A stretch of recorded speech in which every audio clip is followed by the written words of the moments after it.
क्या एलआईसी की पॉलिसी में लगा पैसा डूब जाएगा? आज देश के लाखों एलआईसी बीमा धारक इसी चिंता में परेशान हैं। सबके मन में ये डर है कि क्या अडानी कांड के चलते एलआईसी में लगा उनका पैसा डूब जाएगा, उनकी पॉलिसी बेकार हो जाएगी। जो थोड़े बहुत पैसे जमा करके पॉलिसी खरीदी थी वो अब बेकार हो जाएंगी।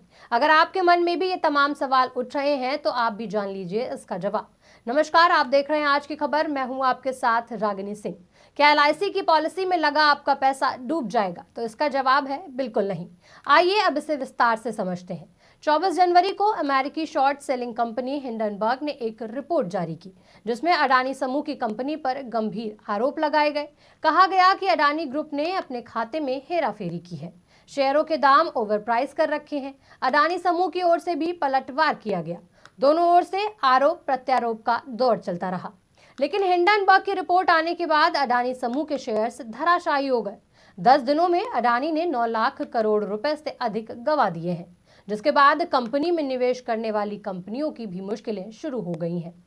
एलआईसी यानी जीवन बीमा निगम यानी देश की सबसे बड़ी बीमा कंपनी ने भी अडानी समूह में बड़ा निवेश किया है। जाहिर है कि जिस शेयर में पैसा लगाएंगे उसके दाम नीचे गिरने से निवेशकों को नुकसान तो होगा ही, यानी एलआईसी को भी नुकसान हुआ।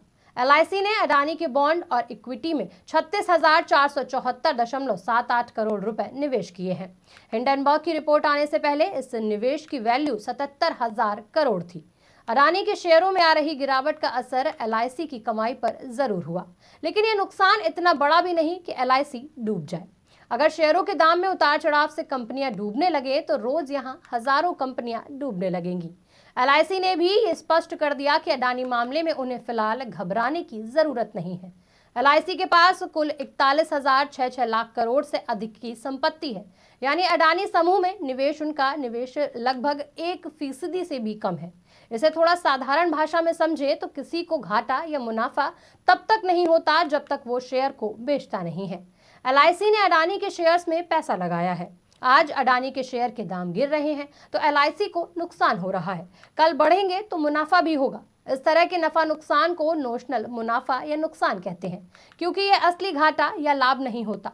जब आप शेयर बेचते हैं तब घाटे या नफा की बात होती है। चूंकि एलआईसी ने अभी अडानी के कोई शेयर बेचे नहीं है, इसलिए अभी घाटे की बात नहीं की जा सकती।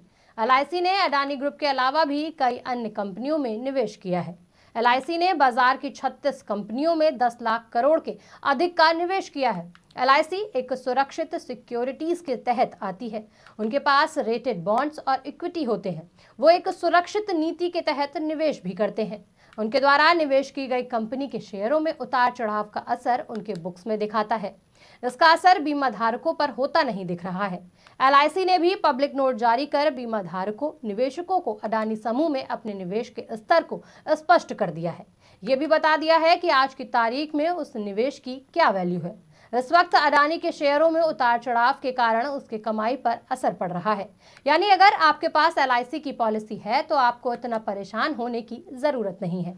यानी साफ शब्दों में कहें तो अडानी कांड से ना तो आपको घबराने की जरूरत है और ना ही लाखों एलआईसी पॉलिसी धारकों को। फिलहाल इस खबर में इतना ही। देश दुनिया की तमाम खबरों के लिए देखते रहिए आज की खबर।